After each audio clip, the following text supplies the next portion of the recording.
Students, from today we'll start our revision session, and the first chapter that we'll start with algebraic expression, as you can see, is chapter 12. Now in this session I will recap about algebraic expressions, how to identify the terms, what are the numeral coefficients, write the coefficients of the variables, what are monomials, binomials, trinomials, and we'll end these sessions with the like terms and unlike terms. Now you can see there's I've written so many questions out here. So the first questions which I've written is get the algebraic expression. So a statement would be given and you have to convert this into the algebraic expression. So we'll start with 1a. Now what is written in 1a? 1/4 of the product of a number p and q. 1/4 of a product of number p and q. So how to write this expression? 1/4 of a product p and q. So this is the expression. Now we can write it more properly. That is 1/4 of means into p into q is pq. Okay. Now what is the denominator of p and q? That is 1. Now we'll multiply this. pq into 1 would be what? pq. And 4 ones is what? 4. So this is your final expression, that is pq by 4. Okay. Now let's move on to sum number b. Now sum number b is number 5 added to 3 times the product of the number m and n. So how to write this? Number 5 added to 3 times the product of m and n. Okay. So what will be the final answer then? If you multiply this all 3. Now what is the product of m and n? 3 into mn. Fine. And if you multiply mn with 3, it would be what? 5 plus 3mn. Isn't it? So this is your final expression. Okay. Now let's move on to sum number 2. So this is how we'll do the expressions. I will come up with more expressions but not in this session. Now sum number 2. Identify the terms. Now how many terms are there? So this is also very easy. Okay, so what is given? What is the expression given? X minus 3, isn't it? So we'll write it down. X minus 3. So how many terms are there? So this is the first term and this is the second term. So how many terms? Number of terms is equals to how much? 2. Okay, so easy. Now what is number b is given? Number b is given 1 plus x to the power 4. So how many terms are there? 1, 2 and 3. So number of terms is equals to 3. Okay, let's move on to sum number 3. Now sum number 3 is all about you have to identify the numeral coefficient. But before that you are supposed to write the expression. Now where to get the numeral coefficient?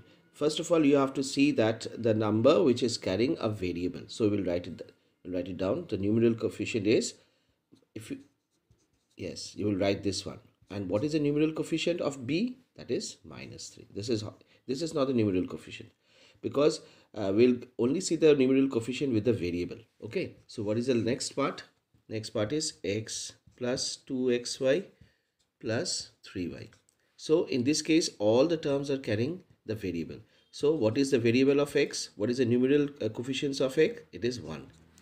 Okay. Now this is the second term. There is also a variable is there. So what is the numeral coefficient of xy? We'll write 2. Okay.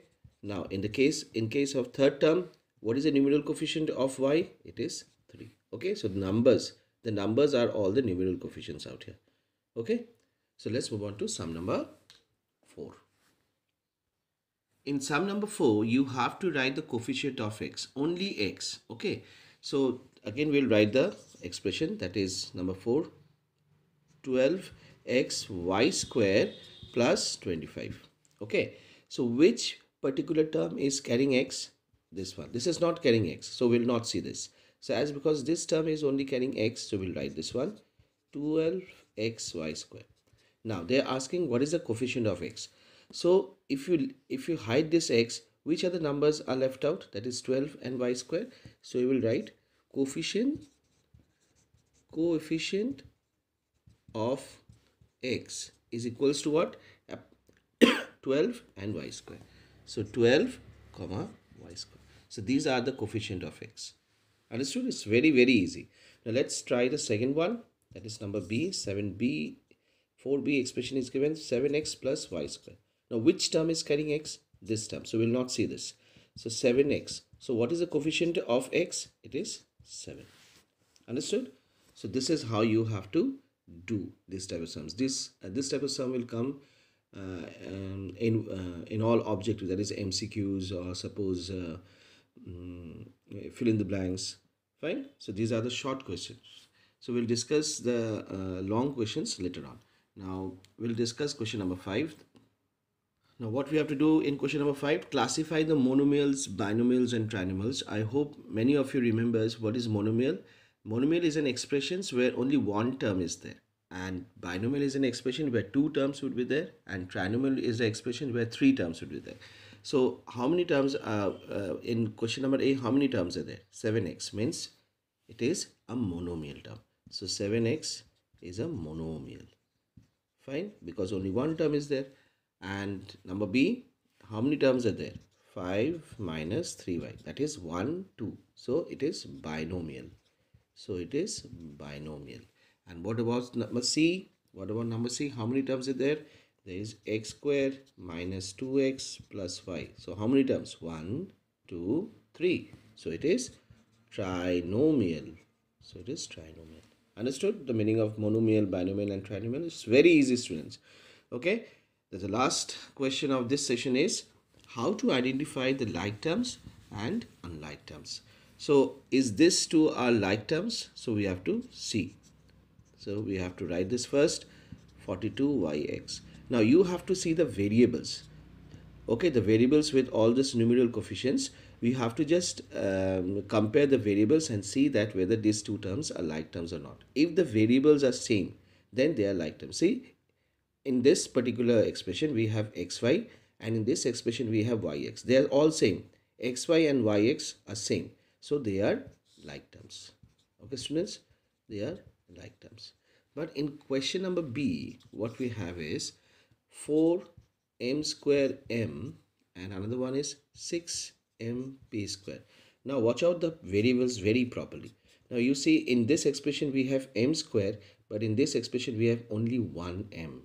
And in this expression we have only 1p, in this expression we have 2p. So these two variables are not matching.